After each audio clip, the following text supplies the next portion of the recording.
So, our first comic review from the whole cavalcade of comics I got at MegaCon begins with Harley and Ivy meet Betty and Veronica. This was the first DC Archie Comics crossover.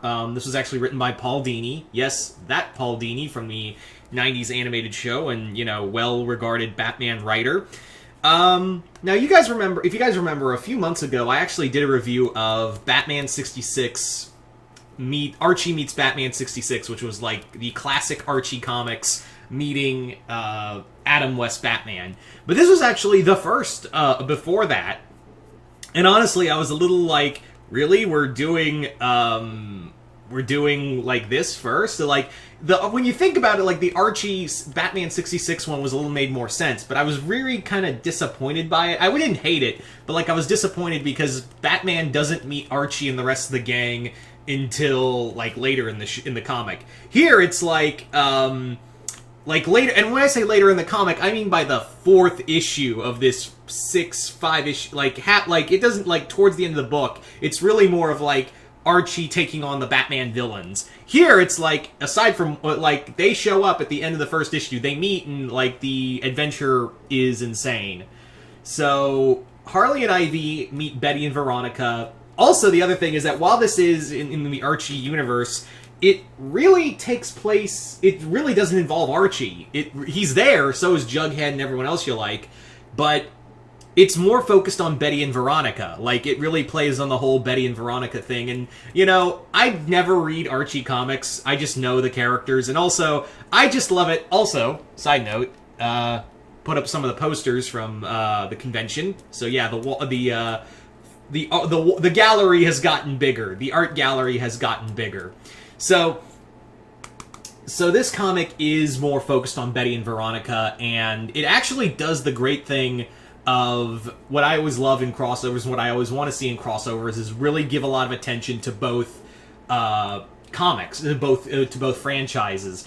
And yeah, it's actually a lot of fun in that regard. Like, it actually does that, and Paul Dini clearly wanted to write Archie characters. Because while this is a more updated, modern Archie instead of the 66 one, which is more straight comic, this is more like the modern take. Like, when Mark Waid did a small stint in Archie comics, he did the more updated take. But it still has, like, that classic Archie feel. Like, it's a little more... it's updated, but no one's, like, swearing and stuff like that. It's actually kind of funny. So yeah, let's get into this. We're 3 minutes in. Let's talk about the comic itself. So the comic is basically that Harley and Ivy have discovered that Veronica's dad is going to build over a very important swamp in Riverdale to build a campus. And Ivy ain't having that. And Harley, of course, being the girlfriend that she is, jumps on with hangs out with Ivy, and they go to Riverdale. Meanwhile, Betty and Veronica are basically having a pissing contest at a, not literally, mind you, not literally, get your head out of the gutter.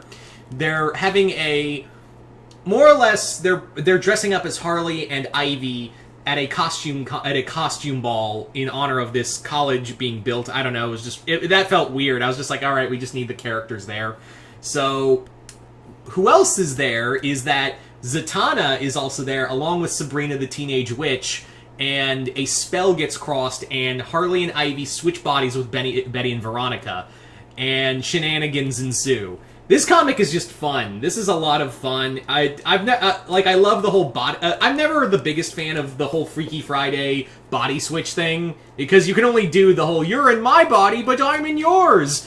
But this one, while it is kind of generic, it is more like the characters are kind of relearning their relearning stuff, and actually, like, yeah, we want our bodies back, but at the same time, this is kind of cool. Like, for Harley and Ivy, it's like, Harley and Ivy never had the best high school experience, so they're like a little like, let's do this is gonna be kind of fun. Whereas Betty and Veronica are like, holy shit, we got we're like metas, essentially. And I think I think Dini, of course, because he helped create the character of Harley.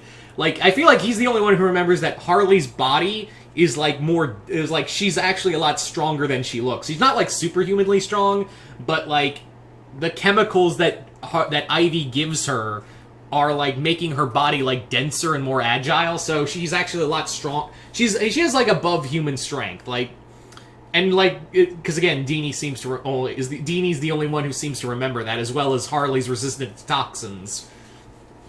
Yeah, I really like this. I love the artwork, and also this has a lot of stuff you want to see from this. Like I said, Zatanna shows up because, of course, it's Paul Dini. He's going to have Zatanna show up in some capacity and meet Sabrina the Teenage Witch, bleh, as well as we get Catwoman hanging out with Josie and the Pussycats. I was like, he just really wanted to do all the stuff in one sitting. Like, I feel like Deanie was like, okay, I want to do Sabrina the Teenage Witch meets Zatanna, but DC was like, nah, they ain't popular enough. We couldn't do it. Okay, what about Catwoman meets Josie and the Pussycats? We don't want to do that either, man.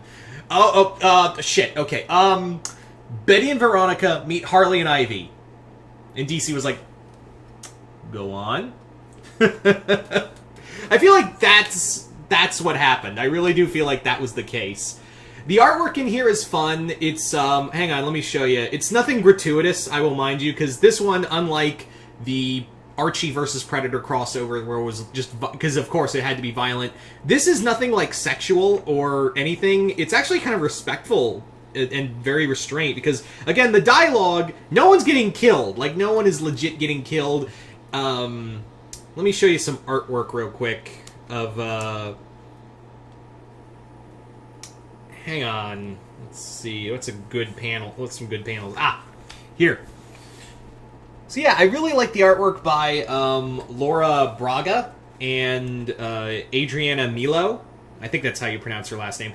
I really like this because it really plays up on that Betty and Veronica don't like each other in this continuity, and Harley and Ivy are, like, just tight. They're just, you know, they're completely loyal to one another. And Deanie really gets to play on those tropes a lot of really, like, okay, you have two people who really don't like each other and are forced in this situation, whereas you have two people who are literally, like, will die for one another at the end, when all is said and done. So, of the two of these DC Archie crossovers, and this is not the most insane Archie crossover I've read, mind you. And I only read, like, I'll only read Archie comics when there's another character in there. So, or Archie, yeah, any Archie comics with Archie, because there's more, because Archie comics did other stuff, obviously.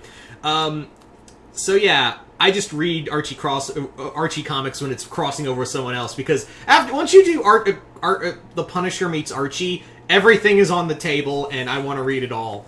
But this, of the two DC Archie crossovers, I can't believe there's more than one. This is probably, I like this one more. Like, this one delivers of Harley and Ivy and Betty and Veronica, and I really do get the sense that Deanie really wanted to write with Archie characters. I think he really wanted to write Archie characters, and writing a character he helped create, as well as a character he loves to write, just kind of seamlessly fit in there, along with Catwoman and Zatanna, and a few other characters. He clearly Deanie really wants to do something with the Archie comics. I feel like that's the case.